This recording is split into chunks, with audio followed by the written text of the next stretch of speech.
দুর্ঘটনায় আহত টোটো চালকের চিকিৎসা খরচ না দেওয়ার অভিযোগে শান্তিপুর ভালুকা রোডে 40টি অটো আটকে রাখল পরিবার এবং এলাকাবাসী। পথ অবরোধে বিঘ্নিত যাত্রী পরিষেবা। সম্প্রতি কয়েকদিন আগে নদিয়ার শান্তিপুর ব্লকের গয়েশপুর পঞ্চায়েতের অন্তর্গত ভালুকা রোডে টোটো এবং অটোর মুখোমুখি সংঘর্ষে গুরুতর আহত হন টোটো চালক শ্যামল সেন। শ্রী শান্তনার অভিযোগ অনুযায়ী তার স্বামীর চিকিৎসার জন্য কোনো খরচই দেননি ওই অটো চালক। অথচ সেদিন হাসপাতালে ভর্তি করার সময়ও অটো ইউনিয়নের সদস্যরা ছিল। তার পরবর্তীকালে আর খোঁজখবর নেননি, তাই বাধ্য হয়েই আজ ভালুকা রোডে সকাল থেকে যাওয়া প্রায় আনুমানিক 30টি অটো তারা টোটো ইউনিয়নের পক্ষ থেকে এবং এলাকাবাসীদের পক্ষ থেকে আটকে দেন। তাদের দাবি, চিকিৎসা খরচ দিলে তবেই মিলবে যাতায়াতের অনুমতি। বাধ্য হয়েই অটো ইউনিয়নের সমস্ত সদস্যরা একত্রিত হয়ে খবর দেন শান্তিপুর থানায়। পুলিশ প্রশাসন আসার আগেই দুপক্ষের মধ্যে বাকবিতণ্ডা চরম পর্যায়ে পৌঁছয়। পুলিশ এসে মধ্যস্থতা করে আজ বিকেলে তাদের পার্টিতে একটি আলোচনার ব্যবস্থা করলে কিছুটা নিয়ন্ত্রণে আসে বিক্ষোভ পরিস্থিতি। অটো চালকদের পক্ষ থেকে অবশ্য বিষয়টি অস্বীকার করে বলা হয় তারা সেই দিন থেকে এখনো পর্যন্ত নিয়মিত চিকিৎসা করিয়ে গেছেন, সেই সমস্ত বিল এবং প্রমাণপত্র তাদের কাছে রয়েছে। অথচ আজ সকাল থেকে প্যাসেঞ্জার মাঝপথে নামিয়ে দেওয়া হলে একদিকে যেমন যাত্রীরা ভোগান্তিতে পড়েছেন, অন্যদিকে তারা সারাদিন বেরোজগার হয়ে থাকলেন। এলাকার বিজেপি মেম্বার টুম্পা সাঁতরা বলেন, অটো হোক বা টোটো, দুটোই তৃণমূলের সংগঠন, নিজেরা মারামারি করে। তবে জনপ্রতিনিধি হিসেবে আমার এলাকার আহত টোটো চালককে চিকিৎসা খরচ দিক, এটা আমি চাই। তবে বিষয়টি অনেক আগেই নিষ্পত্তি করা সম্ভব হতো। কি নাম ওই গাড়িওয়ালার নাম জানেন? নাম বলতে পারবো না আমি। আচ্ছা, সে কি আজকে আছে এখানে? এই যে এতগুলো গাড়ি আটকানো হয়েছে প্রায় 40টা। না, ও আসেনি। এর মধ্যে নেই ও? না, ফোন তুলছেও না। আপনারা এনাদেরকে বলছেন কি ওকে পাঠিয়ে চিকিৎসা খরচ দিলে তাহলে ছেড়ে দেবেন, তাই? হসপিটাল থেকে আমরাও গিয়েছি, আমরা শুনিটি ও গাড়ি এলে ভর্তি করেছে, দিয়ে এখন ভর্তি করেছে বলে আমি ওর কাছে আমিই থাকবো, আমাদের বাড়ির লোক গেছে, বাইরে আছি।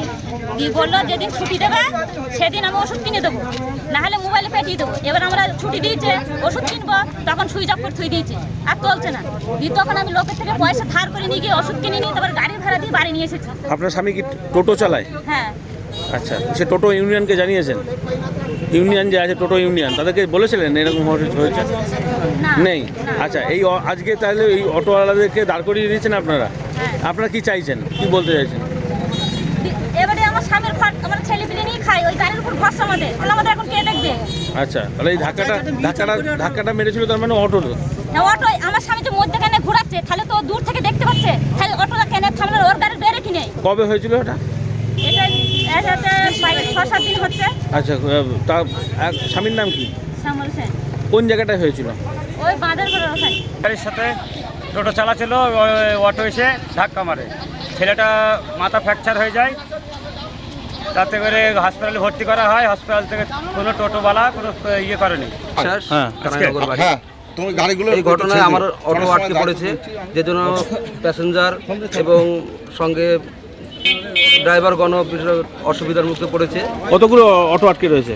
প্রায় 40 থেকে 50টা। তো আপনাদের তো ইউনিয়ন আছে? অবশ্যই আছে, রোড পারমিট আছে, আমরা সমস্ত রকম ট্যাক্স দিয়ে।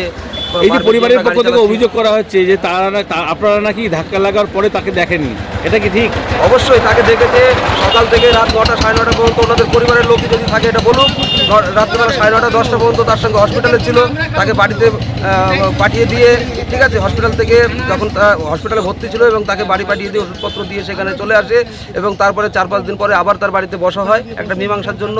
সেখানে ওনারা বলেন যে আগে ডাক্তার দেখাতে হবে, স্ক্যান করতে হবে, তারপরে বসাবসি হবে। সেখানে তার পরবর্তীতে তাকে শক্তিনগর কৃষ্ণনগর সদরে নিয়ে গিয়ে তাকে ব্রেনের ডাক্তার দেখিয়েছে। পাচ্ছে না।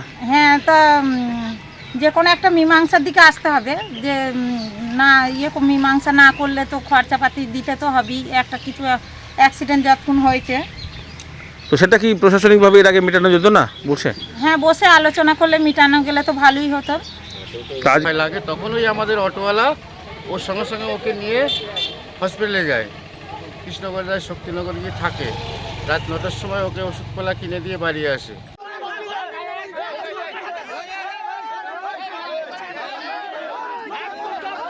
নদিয়া থেকে কুহেলি দেবনাথের রিপোর্ট, সুন্দর বাংলা নিউজ।